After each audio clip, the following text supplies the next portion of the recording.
안녕하십니까. 네. 오늘 전세권 할 차례입니다. 전세권. 예. 130페이지. 예. 피도록 합니다. 전세권. 이 전세권 파트 같은 경우는요, 여러분들이 일상생활에서 가장 흔하게 접하는 물건이기 때문에 뭐 크게 어렵지 않습니다. 예, 쉬워요. 근데 문제는 이제 그렇게 많은 문제가 출제되지는 않습니다. 왜냐면은 전세권보다 우리 민법에서는 임차권을 더 중요하게 다루거든요. 임차권. 임차권은 진짜 중요해요. 예? 민법 강론에 나오는 임차권, 계약 강론에 나오는 임차권. 그 다음에 특별법에 또 임차권 또 나오죠. 그래도 최소 4문제는 나옵니다. 하지만 전세권은 한 문제 정도 나온다고 생각하시면 되겠습니다. 임차권은 몇 문제예요? 임차권요? 최소 4문제 나온다고요. 예. 전세권보다 임차권이 훨씬 중요합니다. 예. 자, 어쨌든 전세권 보도록 하겠습니다. 자, 먼저 303조를 보시면요. 자, 전세권자는 전세금을 지급하고 타인의 부동산을 점유해서 그 부동산의 용도에 쫓아 사용수익. 자, 용도에 쫓아서 먼저 사용수익을 한다는 거예요. 해당 목적물을. 용도에 쫓아서 사용수익을 하기 때문에 분명히 전세권은 용익물건이죠. 사용수익을 하니까요. 자, 그런데 계속 읽어보시면요. 자, 그 부동산 전부에 대해서 후순위 권리자 기타 채권자보다 전세금의 우선 변제를 받을 권리가 있답니다. 우선 변제권이 있어요, 전세권은. 이게 시사하는 바가 좀 큽니다. 우선 변제권이 있다고 하는 거. 용익 물건이면서도 담보 물권적 성격을 같이 가지고 있다는 거예요. 전세권이. 아시겠습니까? 예. 자, 그리고 이제 그 밑에 이제 쭉 내려와 보시면요. 자, 용익 물권, 자, 사용 수익 플러스 담보 물권적 성격을 같이 가지고 있다는 겁니다. 전세권이. 예. 유일합니다. 이거는 전세권이. 자, 그 다음 객체 보시면요. 부동산 또는 부동산 일부에 대해서도 가능하다는 거예요. 일부에 대해서도. 지금껏 우리가 했던 이 용익 물건들, 지상권, 지역권, 전세권 싹 다 일부에 되죠. 싹 다 일부에 됩니다. 예? 지상권, 지역권, 전세권 다 일부에 됩니다.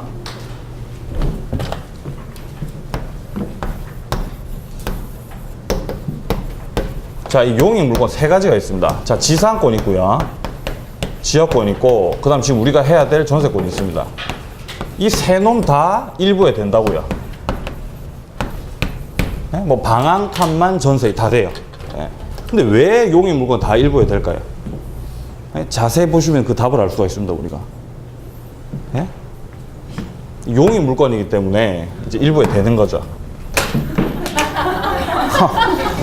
예, 일부에 됩니다. 싹 다. 용익 물건 싹 다 일부에 돼요. 예. 진짜입니다. 자, 그리고 이게 제가 왜 이런 주장을 하냐면은, 자, 예를 들어서 우리가 이후에 유치권을 하게 돼요. 유치권은 일부에 되겠어요? 안 되겠어요? 유치권 일부에 안 됩니까? 돼요. 유치권 일부 됩니다. 일부 돼요, 유치권. 진짜 됩니다. 그럼 임차권은요? 임차권. 임차권 일부에 돼요? 안 돼요? 당연히 되겠죠. 예. 그리고 우리가 물권법 마지막에 하게 되는 이 저당권 있죠. 저당권 일부에 되겠어요? 안 되겠어요? 안 되겠죠? 예, 안 돼요. 일부에. 이렇게 정리하시면 되겠습니다. 자, 그리고 방가로 3번에 보시면은 전세금의 수수는 전세권의 요소다. 이렇게 나와 있습니다. 전세금이 있어야 돼요. 전세금을 받아야 전세권이 생긴다는 거. 자, 그리고 전세권은 저당권 객체가 된다. 뭐 이 표현 아시겠죠? 예? 전세권을 목적으로, 전세권을 그 자체를 저당권의 객체로 할 수가 있죠. 예. 이전에 계속 했었죠. 자, 그리고 그 다음에 밑으로 내려와 보시면요. 참조 부분에 보시면은 전세권 법적 성질 나와 있습니다. 먼저 왼쪽에 용익 물권성 나와 있고, 오른쪽에 담보 물권성 나와 있네요. 용익 물권성부터 보시면은 타인의 부동산 사용 수익하는 거기 때문에 당연히 용익 물권적 성격이 있고요. 자, 그다음 그 밑에 줄에 보시면은 부속물 매수 청구권을 인정한다고 되어 있습니다. 부속물 매수 청구권.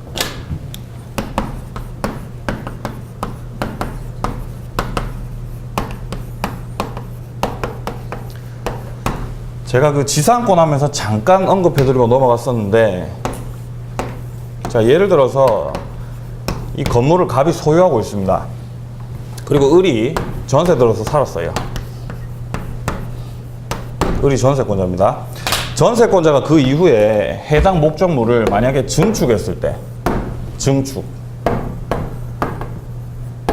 증축을 했을 때 이 증축한 부분이 만약에 자 독립성을 만약에 갖췄을 때 그때 부속물 매수 청구권 행사할 수가 있는 거죠.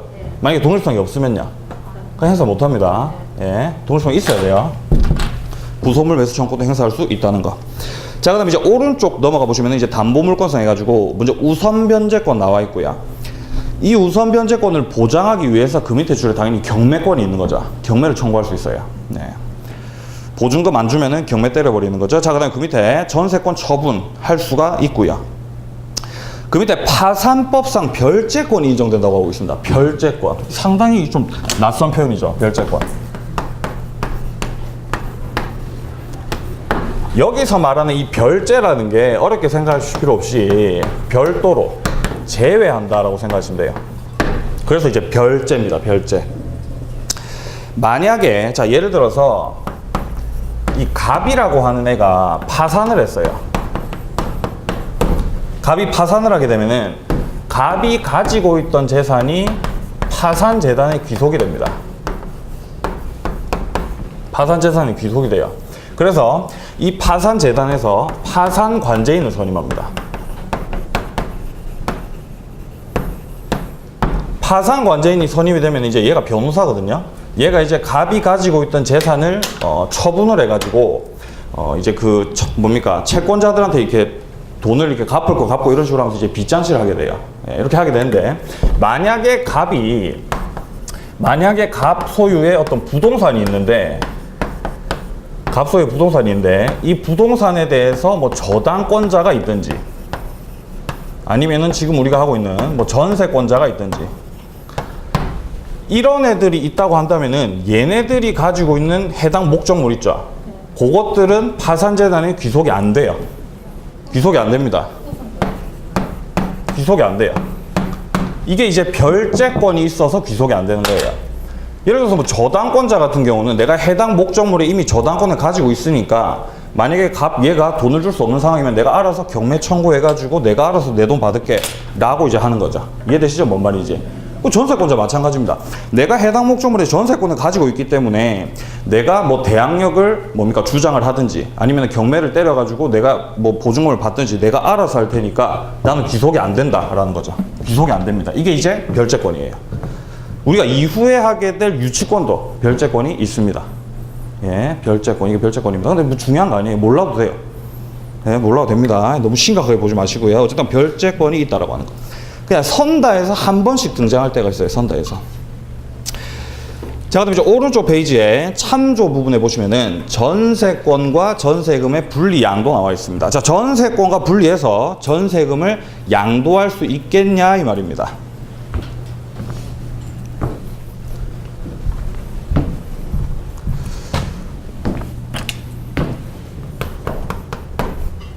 자, 을이 전세권자입니다. 을이 전세권자인데 을이 만약에 병이라는 애한테 전세권을 양도할 수 있습니까? 예? 을이 병한테 전세권 양도할 수 있어요?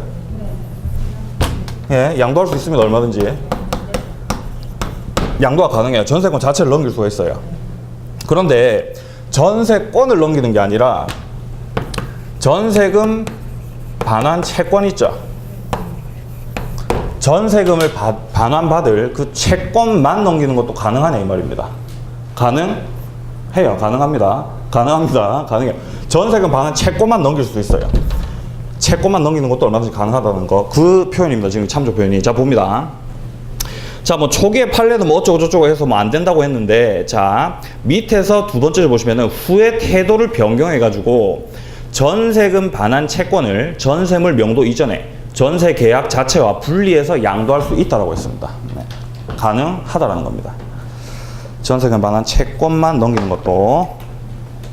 자, 그다음 그 밑에 304조를 보시면요. 건물의 전세권, 지상권, 임차권에 대한 효력입니다. 타인의 토지에 있는 건물에 전세권을 설정한 때에는 전세권의 효력은 그 건물의 소유를 목적으로 한 지상권 또는 임차권에 미친다라는 겁니다. 이거 우리가 지난 시간에 지상권 할 때 나왔던 표현이랑 굉장히 유사한데, 자 예를 들어서 갑과 을이 이렇게 있는데, 여기서 만약에 이제 갑이 건물의 소유자고 을이 만약에 토지 소유자라고 합시다. 자 이런 상황에서 갑이 병이라고 하는 애한테 전세권을 설정해 줬습니다. 자 근데 우리가 여기서 만약에 전세권자가 보증금을 못 받아가지고 경매를 넣었어요. 경매권 행사를 해서요. 자 이렇게 되면은 당연히 이 건물에 대해서 경락인이 나오겠죠. 그러면 이 경락인은 갑이 가지고 있던 이 건물에 대한 소유자죠. 당연히 경락을 받았으니까요. 근데 건물에 대한 소유권만 가지고 오는 게 아니라, 만약에 갑이 지상권자였다면 지상권도 가지고 오고, 만약에 갑이 토지의 임차권자였다면 임차권도 가지고 오는 거죠. 이 지난 시간에 했던 거랑 똑같은 논리입니다. 지금 여기서 지금 토지 소유자가 을이고 건물 소유자가 갑이기 때문에, 갑은 이 건물을 소유하기 위해서는 건물에 대한 소유권만 있으면 안 되죠. 당연히 지상권을 가지고 있든지 아니면은 임차권을 가지고 있든지 뭐 그래야 되겠죠. 이해되시죠? 예, 그렇기 때문에 여기서 이제 경매 청구를 하게 되면은 경락인이 소유권뿐만 아니라 갑이 가지고 있던 지상권이라든가 임차권 이런 것도 다 가지고 오는 거예요. 왜 그렇습니까? 그게 바로 이제 전세권의 효력이거든요. 이게 바로 이 조문의 내용입니다. 전세권의 효력이 그 종된 권리인 지상권이라든가 임차권 여기에도 미치기 때문에 그렇다는 거예요. 이 조문 표현이 이제 이해되시죠? 네. 좋습니다. 자, 그 다음에 이제 2항에 보시면은, 자, 전항의 경우에 전세권 설정자는 전세권자의 동의 없이 지상권 또는 임차권을 소멸하게 하는 행위를 당연히 못하겠죠. 예? 그럼 경락인이 망하겠죠. 예, 소멸하게 못합니다. 지 마음대로. 자, 그 다음에 이제 305조 보세요. 건물의 전세권과 법정 지상권입니다. 우리를 그렇게 힘들게 만들었던 305조가 또 등장을 하고 있습니다. 자, 먼저 조문을 보시면은 1항에 대지와 건물이 동일한 소유자에게 속한 경우에 건물의 전세권을 설정한 때에는 그 대지 소유권의 특별 승계인은 전세권 설정자에 대해서 지상권을 설정한 것으로 본다. 이렇게 돼 있죠. 네, 305조 법정지상권 한 번 더 보죠. 네, 이젠 안 힘드시겠죠? 자, 305조 법정지상권입니다. 자, 역시 시작은 동일하죠. 자, 건물과 토지가 동일 소유자한테 이렇게 속해 있습니다. 자, 이런 상황에서 먼저 전세권자가 이렇게 딱 등장을 하죠. 건물에 대해서 전세권자가 있고, 그 이후에 뭐라고 되어 있습니까? 그 대지 소유권의 특별 승계인이라고 되어 있죠. 그러니까 한마디로 얘기해서 갑이 자기의 토지를 팔았다는 거예요. 이 조문에서 말하는 특별 승계인이 병이라고 보시면 됩니다. 자, 지금 전세권자가 있는 상태에서 토지와 건물이 동일 소유자한테 속해 있다가 바뀌었죠. 네? 소유자가 바뀌었습니다. 건물 소유자는 여전히 갑이고 토지 소유자는 병으로 바뀌었죠. 이렇게 되면은 누가 법정지상권 취득하겠어요? 갑이 취득하겠죠. 그렇죠. 예. 그러니까 이 전세권자를 보호하기 위해서 전세권 설정자 갑한테 법정지상권을 인정을 해준다는 겁니다. 이해되시죠? 이제 안 힘들죠? 예, 긴장되네요 또. 자, 긴장이 됩니다.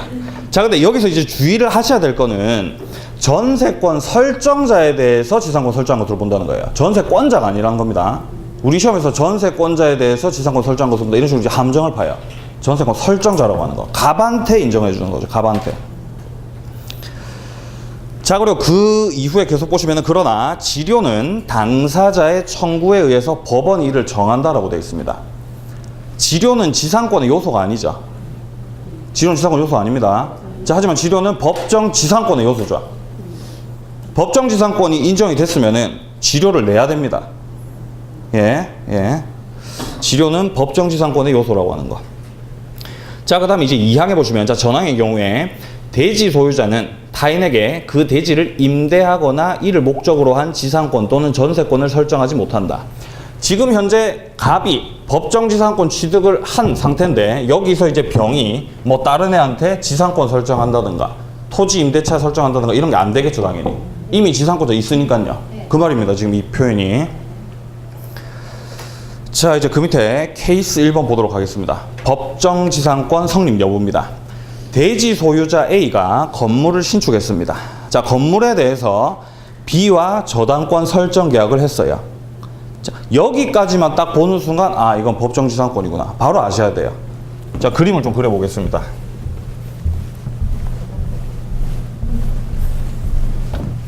자, 최초에 지금 대지 소유자 A가 건물을 신축했다고 하니까 토지 소유자와 건물 소유자가 처음에 A로 동일한 상태라는 거예요. 지금 이 상태. 이런 상태에서 건물에 대해서 B가 지금 저당권자라고요. 이런 상태에서 만약에 저당권자가 경매 신청을 해가지고 건물 소유자가 다른 애로 달라졌다. 그럼 걔가 법정지상권 취득을 하는 거예요. 지금 이전에 우리가 했었던 거는 동일 소유자에서 토지 소유자가 바뀌는 걸 주로 얘기를 했었죠. 근데 건물 소유자가 달라져도 똑같습니다. 아시겠어요? 예, 자, 계속 보겠습니다. 자, 전환권 설정 계약을 했는데, 자, 그리고 그 후 A는 토지 소유권을 갑에게 양도하였고, 자, 갑한테 넘겼어요. 자, 갑에게 양도하였고, 그 건물 소유권을, 자, 을에게 양도해가지고 각각 소유권 이전 등기까지 마쳤습니다. 자, 건물을 또 을한테 넘겼대요. 자, 을이 지금 그러면 건물 소유자고, 갑이 지금 토지 소유자입니다. 자, 이 상태입니다. 자, 이 상태에서 이 경우 갑은 을에게 토지 소유권에 기한 토지 사용 방해 배제를 청구할 수 있는가라고 되어 있습니다. 자, 괄호 안에 을은 아직 지상권 이전 등기를 하지 않았대요. 자, 지금 여기서 일단 최초로 뭡니까? 저당권을 설정을 해줬고 그 이후에 토지를 넘겼고, 그러니까 A가 갑한테 토지를 넘긴 순간 이 건물 소유자 A는 법정지상권 바로 취득을 하는 겁니다. 네, 이거 187조죠. 자, 근데 A가 이 건물의 소유권을 을한테 넘겼어요. 그러면은 을이 지상권 취득하는 건 뭡니까? 186조라 그랬습니다. 자, 지금 또 흔들리고 있어요. 자, 흔들리면 안 됩니다. 자, 을이 지상권을 취득하기 위해서는 지상권 이전 등기를 해와야 됩니다. 자, 근데 이런 상태에서 갑이 을에 대해서 건물을 철거하라고 할 수가 있겠냐 이 말입니다. 할 수가 있다 없다? 없다라는 겁니다. 을은 지상권 이전 등기 청구를 대위 청구할 수 있죠. 얼마든지. 그렇기 때문에 못합니다. 그게 좀 더 자세하게 나와 있는 게 지금 판례 2번이에요. 자, 보겠습니다. 갑이 건물과 대지를 소유한 채 건물만을 을에게 양도를 했습니다. 자, 그런데 을이 갑에 대해서 지상권을 가짐은 물론이나 만일 을이 이를 병에게 양도한 경우, 자, 건물 소유권과 지상권을 양도한 경우입니다. 자, 병은 그 지상권을 갑과 갑으로부터 토지 소유권을 취득한 제3자에 대해서도 주장할 수 있겠냐 이 말입니다.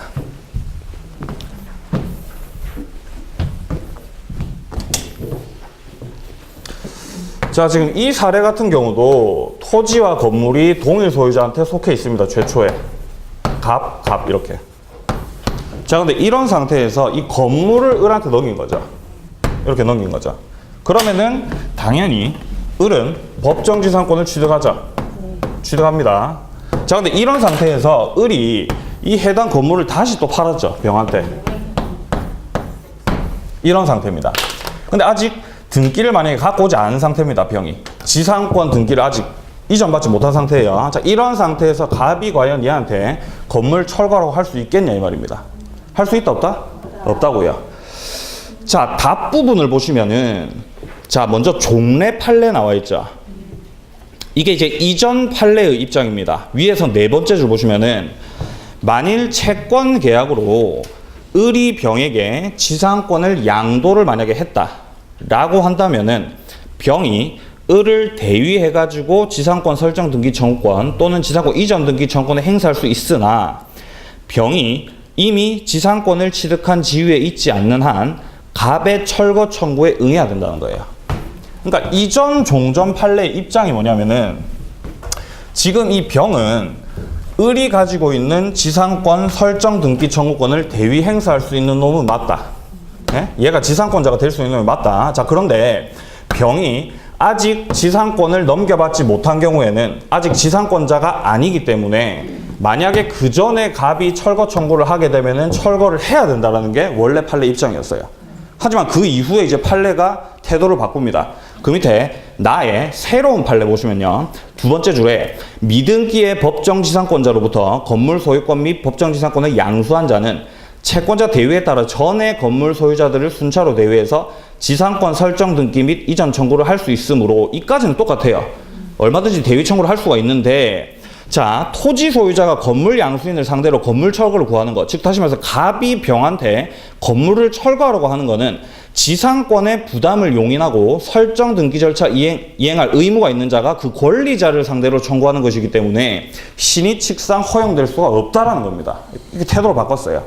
그러니까 기존의 판례는 병이 법정지상권, 지상권을 아직 이전받기 전이라고 한다면은 먼저 그 전에 철거 청구를 해버렸을 때는 나가야 되는 게 맞는데 이후에 태도를 바꿔가지고 이 병은 지상권을 취득할 수가 있는 놈이고 그 지상권을 인정해줘야 될 지위에 있는 게 갑이기 때문에 얘가 철거 청구를 하는 거는 신의칙상 안 된다는 거예요.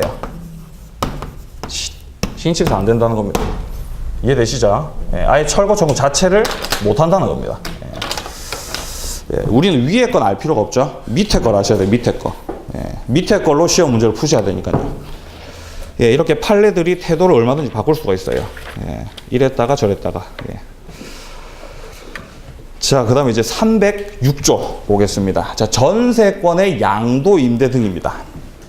자, 전세권자는 전세권을 타인에게 양도 또는 담보로 제공할 수 있고 지금 전세권 처분에 대해서 얘기하고 있습니다. 자, 그 존속기간 내에서 그 목적물을 타인에게 전전세 또는 임대할 수가 있어요. 자, 그러나 설정 행위로 이를 금지한 때에는 그러하지 아니하다라고 되어 있습니다. 자, 우리가 앞전서 했던 이 지상권 있죠. 지상권 처분. 자유라 그랬죠.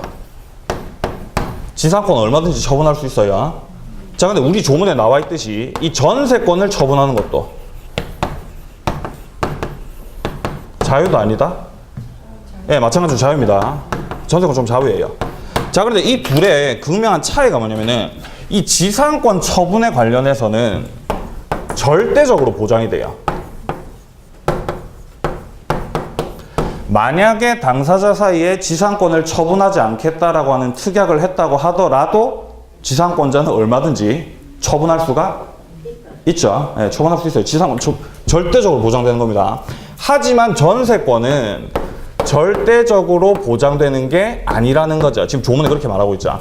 만약에 당사자 사이에 전세권을 처분하지 않겠다라고 하는 특약이 있다면 전세권자는 그에 따라야 된다는 겁니다. 처분 못해요. 그렇게 되면.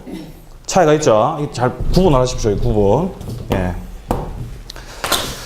자, 지금 그 밑에 나와 있죠. 자, 보시면은 전세권에 처분해가지고 자, 먼저 지상권 나와 있어요. 지상권 처분 자유입니다. 그리고 괄호 안에 처분 금지 만약에 특약을 했다. 무효입니다. 절대적으로 보장된다라는 거. 하지만 이 전세권 같은 경우는 물론 전세권의 처분은 자유지만 괄호 안에 처분 금지 특약을 했다. 그럼 유효라는 거예요. 그럼 처분하면 안 돼요. 그러면요. 차이가 있죠. 잘 구분해 두시고 위아래. 자, 그다음에 이제 임차권 처분은 이제 자유롭지가 못합니다. 예. 동의가 임대인의 동의가 있어야 이 처분을 할 수가 있다는 거죠. 네. 어쨌든 간에 여기서는 지상권과 전세권 이 처분에 대한 구분을 이렇게 다 해두시고 넘어가면 되겠습니다. 자, 그다음 오른쪽으로 넘어가면 307조입니다. 전세권 양수인은 전세권 설정자에 대해서 전세권 양도인과 동일한 권리 의무가 있다. 이건 이 이후에 좀 더 자세하게 나오니까 그때 보도록 하고요. 자, 그다음 308조입니다. 전전세 등의 경우의 책임입니다. 전세권의 목적물을 전전세 또는 임대한 경우에 전세권자는 전전세 또는 임대하지 아니하였으면 면할 수 있는 불가항력으로 인한 손해에 대해서 그 책임을 부담을 한다라는 거예요. 자, 만약에 을이 전세권자입니다. 을이 전세권자인데 이 해당 목적물, 예를 들어서 뭐 건물이 있었는데 이 건물을 자기의 사업 목적으로 사용을 하고 있었습니다. 자, 근데 이 이후에 을이 전전세를 통해서 혹은 임대차 계약을 통해서 병이 만약에 전 전세권자가 되든지 아니면은 뭐 임차인이 됐든지 뭐 이런 상태예요. 전 전세권이 뭔지는 알겠죠? 전세권자가 또 전세권자입니다. 그럼 얘가 또 전세하면요. 그럼 전세권이 되겠네요. 그 중요한 게 아니고. 자, 어쨌든 간에 얘가 근데 병이 이제 전세권을 취득을 한 다음에 이 해당 목적물을 예를 들어서 뭐 가스, 예를 들어서 뭐 가스를 다루는 그런 사업 목적으로 만약에 사용을 했어요. 근데 그러다가 이제 사고가 발생해가지고 완전 건물이 그냥 다 날아가 버린 거죠. 이런 상태라고 한다면은 만약에 을이 전전세를 하지 않았다면 발생하지 않았을 손해죠. 여기에 대해서 갑한테 책임을 진다 안 진다? 진다라는 겁니다. 불가항력으로 인한 손해에 대해서 책임을 부담을 한다라는 거예요. 네, 갑에 대해서 책임을 진다는 겁니다. 물론 을도 병한테 책임을 묻겠죠. 근데 그건 변론으로 하고 일단 전전세권자의 이 뭡니까? 이 규책사유로 인한 이 손해에 대해서 을은 먼저 갑한테 책임을 져야 된다는 겁니다. 전전세 하지 않았으면은 생길 수 없는 일이니까요. 전전세 또는 임대하지 아니하였으면 면할 수 있는 이 불가항력이라는 겁니다. 이해되시죠? 문장이? 좋습니다. 자, 그 다음 밑으로 쭉 내려와 보시면요. 309조에 전세권자의 유지수선 의무 나와 있어요. 전세권자는 목적물의 현상을 유지하고 통상의 관리에 필요한 수선을 해야 된다는 겁니다. 유지수선 의무가 있기 때문에 필요비 청구를 할 수 있다 없다? 못합니다.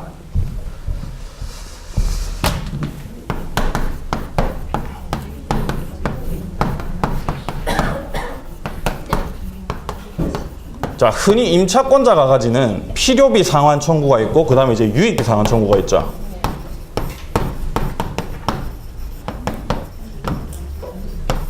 필요비라는 게 뭡니까? 해당 목적물의 가액을 증가시키지 않는 비용이죠. 유익비는 증가시키는 비용입니다. 예. 근데 전세권자는 수선 유지 의무가 있기 때문에 이 필요비 상환 청구를 못 해요. 그냥 지가 알아서 뭐 고칠 거 고치고 알아서 써야 되는 겁니다. 필요비 상환 청구 없어요. 하지만 유익비 상환 청구는 이제 있는 거죠. 예, 이건 뭐 당연히 있는 거죠. 해당 목적물의 가액이 증가했으면은 계약 끝난 다음에 유익비 주라고 할 수가 있는 겁니다. 자, 그래서 밑에 보시면은 전세권자의 유지수선 의무 해가지고 별표시에 전세권자는 필요비 상환 청구권이 있다? 틀렸죠? 없습니다. 필요비 상환 청구권. 없어요. 자, 그 다음에 이제 밑으로 쭉 내려와 보시면은 전세권자의 상환 청구권 해가지고 1항에 전세권자가 목적물을 개량하기 위해서 지출한 금액 기타 유익비에 관해서는 그 가액의 증가가 현존한 경우에 한해서 소유자의 선택에 쫓아서 그 지출액이나 증가액의 상한을 청구할 수가 있다는 겁니다. 한마디로 유익비 상환 청구권이 있다라는 거죠. 예. 그러니까 이렇게 정리하시면 돼요. 전세권자는 필요비 상환 청구권이 없고 유익비 상환 청구권이 있다. 이렇게 정리하시면 됩니다. 자, 그리고 2항에 전항의 경우에 법원은 소유자의 청구에 의해서 상당한 상환기간을 허여할 수 있다. 이 표현 기억나십니까? 네. 상환기간 허여. 다시 설명 안 해도 되겠죠? 네, 상환기간 허여. 제가 근데 누가 쳐다봤기 때문에 다시 설명하겠습니다. 이 중요합니다, 이거. 이 상환기간 허여 같은 경우는 이 필요비 유익비가 나오는 파트에 다 등장을 해요. 뭐 유치권에도 등장을 하고요. 전세권, 지금 우리가 하고 있는 전세권에도 등장을 하고 임차권에도 계속 등장을 합니다. 자, 예를 다시 들겠습니다. 자, 갑이 있고 을이 있는데 을이 전세권자입니다. 근데 이 전세권자가 유익비를 아직 받지 못했어요. 유익비를 받아야 되는 상황이에요. 계약기간 다 끝났습니다. 자, 그런데 갑이 유익비를 지금 안 주고 있는 거죠. 그래서 을이 이 유익비에 근거를 해가지고 유치권을 행사하는 거죠. 목적물을 돌려주지 않는 거예요. 안 주는 겁니다. 네가 유익비 줄 때까지 나는 끝까지 안 주겠다는 거예요. 계속 을이. 자, 이런 상태에서 갑이 빨리 내놔라, 안 줄 거다 이렇게 실랑이를 벌이다가 결국 소송까지 가게 됐을 때 자, 법원에 갔습니다. 자, 판사가 이제 물어보는 거죠. 자, 갑 니는 왜 소송을 걸었냐 라고 하니까 갑이 얘가 지금 목적물을 나한테 반환을 안 하고 있습니다. 계약이 끝났는데 이렇게 하고 있으니까 을이 네가 유익비를 안 주니까 내가 지금 반환 안 하고 있다 이렇게 주장을 하는 거죠. 그래서 다시 물어봐요. 판사가 니 왜 유익비 반환을 안 해주냐 이렇게 물어보니까 갑이 내가 새로운 전세권자를 찾든지 새로운 임차권자를 찾아가지고 거기서 보증금을 받으면 그걸로 얘한테 주려고 했는데 내가 지금 돈이 없어서 못 주고 있다. 이렇게 지금 얘기를 하는 거죠. 그런 상황에서 이제 법원이 판결을 내리는 거죠. 상환기간을 허여해 준다는 겁니다. 예. 여기서 말하는 이 허여를 그냥 허락이라고 생각하시면 돼요. 허락. 그러니까 미룰 것을 허락해 준다는 거예요. 일단 을니는 해당 목적물을 갑한테 반환을 해라. 그리고 갑니는 새로운 전세권자를 찾아가지고 그 보증금으로 유익비를 줘라, 을한테. 이렇게 판단을 한다는 겁니다. 이게 가능하다는 거예요. 이게 상환기간 허여입니다. 네. 자, 그리고 그 밑에 별 표시. 자, 전세권자는 유익비 상환 청구권이 있다. 이게 뭐 당연한 말이고요. 넘기겠습니다. 자, 311조 보겠습니다. 전세권자가 전세권 설정 계약 또는 그 목적물의 성질에 의해서 정하여진 용법으로 이를 사용 수익하지 아니한 경우에는 전세권 설정자는 전세권의 소멸을 청구할 수 있다. 뭐 당연한 거고요. 손해가 생기면은 손해배상도 청구할 수가 있다라고 되어 있습니다. 자, 이거 뭐 크게 볼 게 없고 쭉 내려와 보시면은 312조에 존속기간 나와 있어요. 존속기간. 자, 전세권의 존속기간은 10년을 넘지 못한답니다. 그러니까 최장기간이 10년이라는 거죠.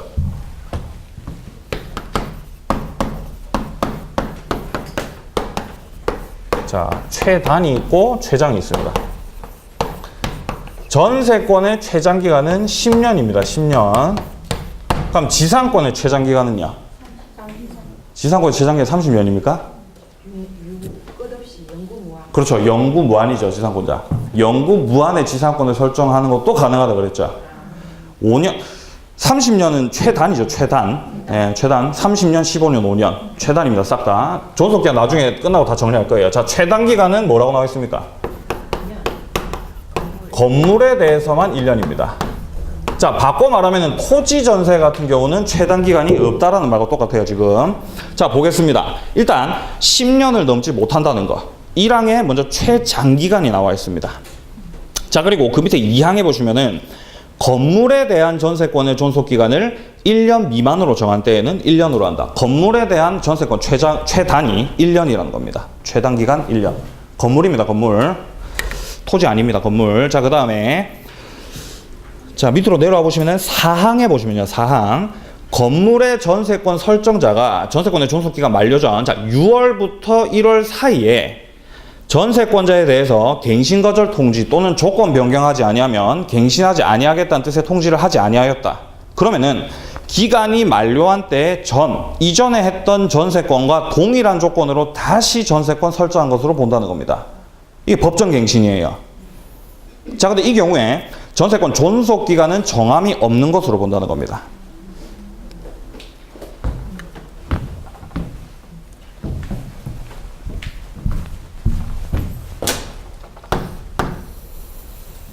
예를 들어서 이게 전세권의 존속기간이에요. 계약기간을 이렇게 잡았어요. 예를 들어서. 근데 전세권 계약이 끝나기 전 1월에서 6월 사이 이 사이 기간에 전세권 설정자가 니 어떻게 할 거고 뭡니까 전세금을 갖다가 뭐 올린다든가 아니면은 뭐 계약을 이만 이제 끝내자든가 뭐 이런 아무런 말이 없어요. 이런 상태에서 이제 6월에서 1월 사이가 그냥 끝나버리고 이게 지나가 버린 겁니다. 이렇게 되면은 이때서부터 다시 전세권 계약을 체결해가지고 이렇게 쭉 가는 걸로 본다는 거예요. 이해되시죠? 뭔 말인지. 이게 이제 법정갱신이라는 겁니다. 법정갱신. 근데 이렇게 법정갱신이 딱 되는 순간서부터는 그 존속기간에 대해서는 정함이 없는 걸로 보는 거예요. 네. 그리고 존속기간에 정함이 없는 상태가 되었을 때에는 당사자 중에 누구라도 소멸 청구를 하게 되면은 6개월이 지나면 전세권 소멸합니다. 그 내용이 어떻게 나오는지 보겠습니다. 자, 먼저 건물 부분에 보시면은 건물에만 최단기간 1년 존재한다라고 나와 있고요. 자, 그 다음에 네모 2번에 보시면은 전세권의 존속기간을 약정하지 아니한 때 법정갱신 됐을 때도 마찬가지인 때입니다. 각 당사자는 언제든지 상대방에 대해서 전세권 소멸을 통고할 수 있고 상대방이 이 통고를 받은 날로부터 6월이 지나게 되면은 전세권 소멸이에요. 6개월간의 기간은 주는 거죠. 다시 살 집을 찾아야 되니까요. 이게 이제 임차권 파트 가면은 뭐 3개월인 경우도 있고 뭐 1개월인 경우도 있고 막 복잡하기 때문에 그건 나중에 한꺼번에 좀 정리를 하도록 하겠습니다. 일단 지금은 6개월입니다. 자, 그 다음에 이제 법정갱신과 등기 나와 있어요. 자, 전세권의 법정갱신은 법률의 규정에 의한 부동산에 관한 물권의 변동이랍니다. 187조라는 거예요. 자, 그렇기 때문에 전세권 갱신에 관한 등기를 필요로 하지 아니하고 전세권자는 그 등기 없이도 전세권 설정자나 그 목적물을 취득한 제3자에 대해서 권리를 주장할 수가 있다는 겁니다. 187조니까요. 등기를 해도 안 해도 된다는 거죠. 네, 등기 안 해도 됩니다. 자, 그럼 밑에 케이스 보시면요. 자, 약정갱신 나와 있습니다. 자, A는 갑소유 건물에 대해서 전세금 5천만 원, 존속기간 2년으로 하는 전세권 설정 등기를 한 후 영업을 시작을 했답니다. 자, 근데 그 후 위 건물에 대한 의뢰 근저당권이 설정이 됐습니다. 그런데 최근 위 전세 계약 기간이 만료되어서 A는 갑과 그 기간을 2년간 연장하기로 합의를 했어요. 이와 같이 A가 전세권 설정 등기를 한 후 의뢰 근저당권이 설정되었고 전세 금액에는 변동 없이 그 존속 기간만을 연장하려는 것인가, 이 경우에도 근저당권자 의뢰 승낙 등이 필요한지 자 이렇게 나와 있습니다.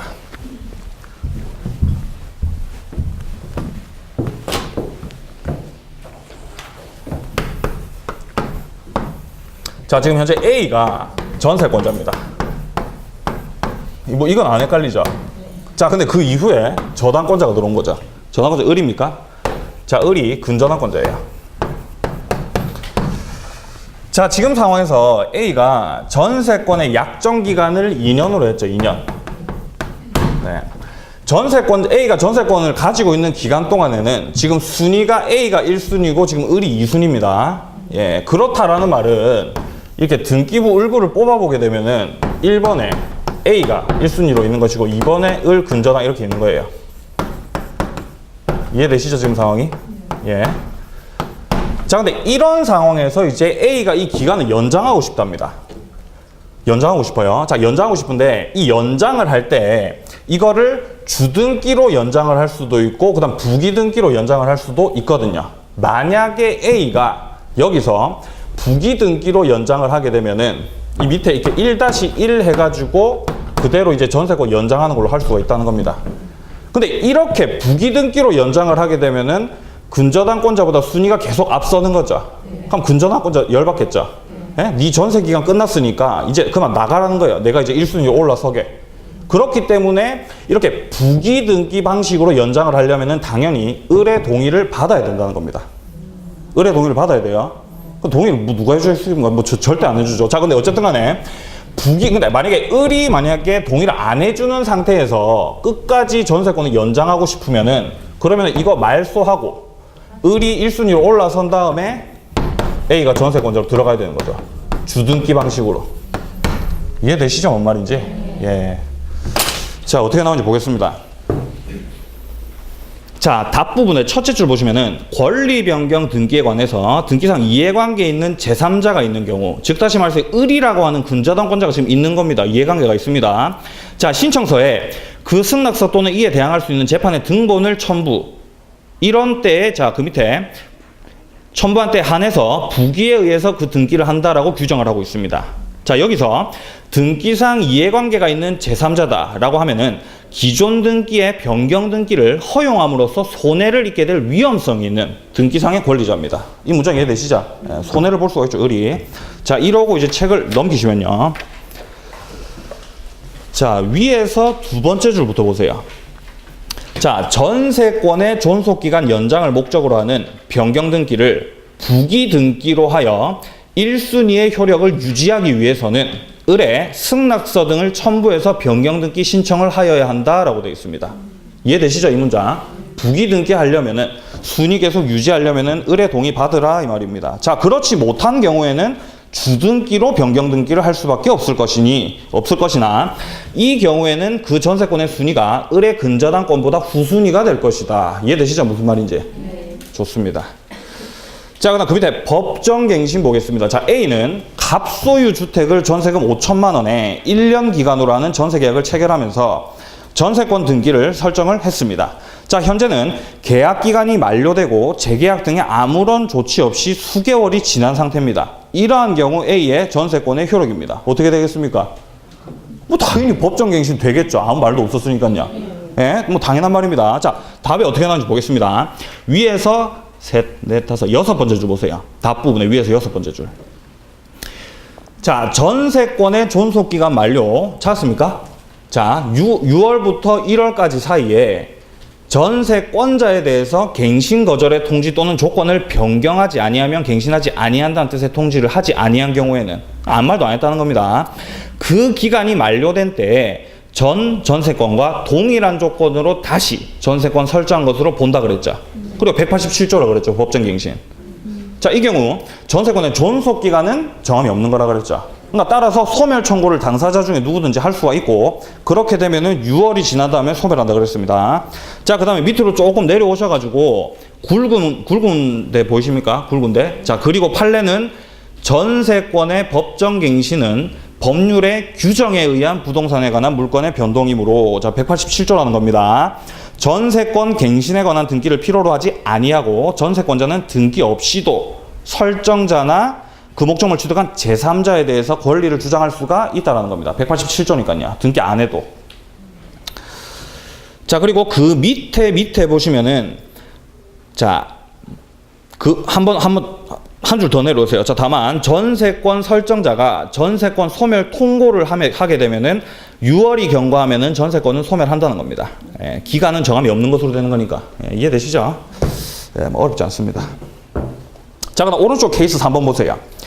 전세권의 묵시적 갱신에 있어서 등기가 필요한지, 등기 필요하다고 그랬습니까? 필요 없다 그랬습니까? 필요 없다 그랬죠. 187조라 그랬습니다. 예.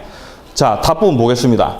전세권의 법정갱신은 법률의 규정에 의한 부동산에 관한 물건의 변동이기 때문에 전세권 갱신에 관한 등기를 필요로 하지 아니하고, 전세권자는 등기 없이도 전세권 설정자나 제3자에 대해서 권리를 주장할 수가 있다는 겁니다. 예, 너무 쉽네요.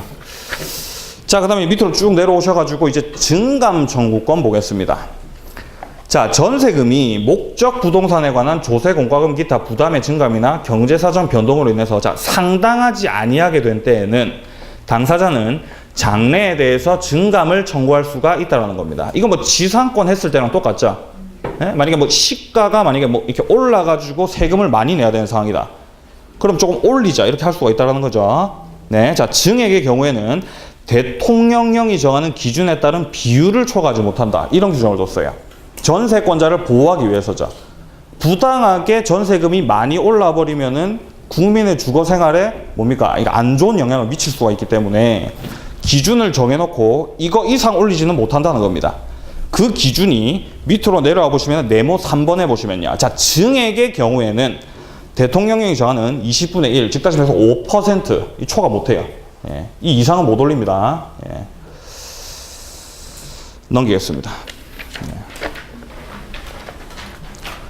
전세권 소멸 통고 나오고 있습니다.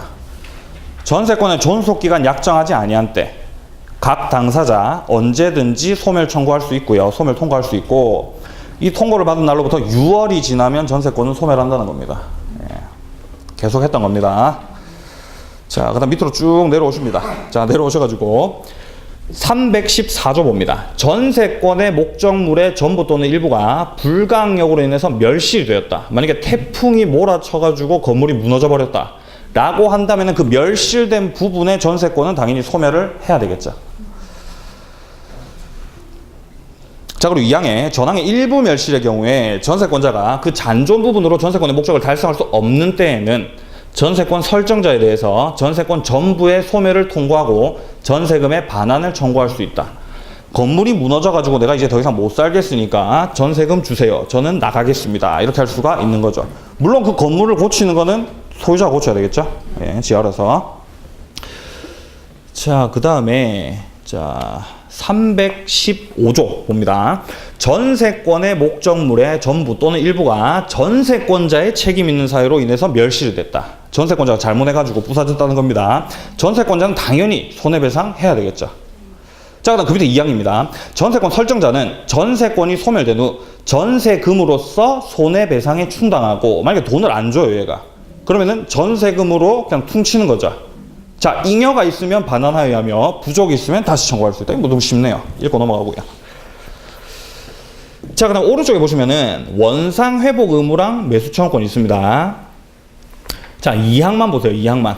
예, 1항 그냥 읽어보시고요. 자, 부속 물건이 전세권 설정자의 동의를 얻어 부속시킨 것인 때에는 전세권자는 전세권 설정자에 대해서 그 부속 물건의 매수를 청구할 수 있다. 부속물 매수 청구권이 있다는 겁니다. 예, 전세권자가. 자, 그다음 그 밑에 동시이행 나와 있어요. 317조에. 전세권이 소멸한 때에는 전세권 설정자는 전세권자로부터 그 목적물의 인도 및 전세권 설정 등기 말소 등기에 필요한 서류의 교부를 받는 동시에 전세금을 반환하여야 한다라고 되어 있습니다. 전세 계약이 딱 끝나고 나면은 서로 이제 줄 거 주고 받을 거 받아야 되는데, 자, 갑이 소유자고 을이 전세권자라고 한다면은 각각의 의무가 있죠. 이 전세권자 같은 경우는 먼저 말소 등기를 해줘야죠. 전세권 말소 등기를 해줘야 됩니다. 그리고 해당 목적물을 반환해야죠. 이러한 의무가 있고요. 자, 그다음에 갑 같은 경우는 전세금을 반환해야죠.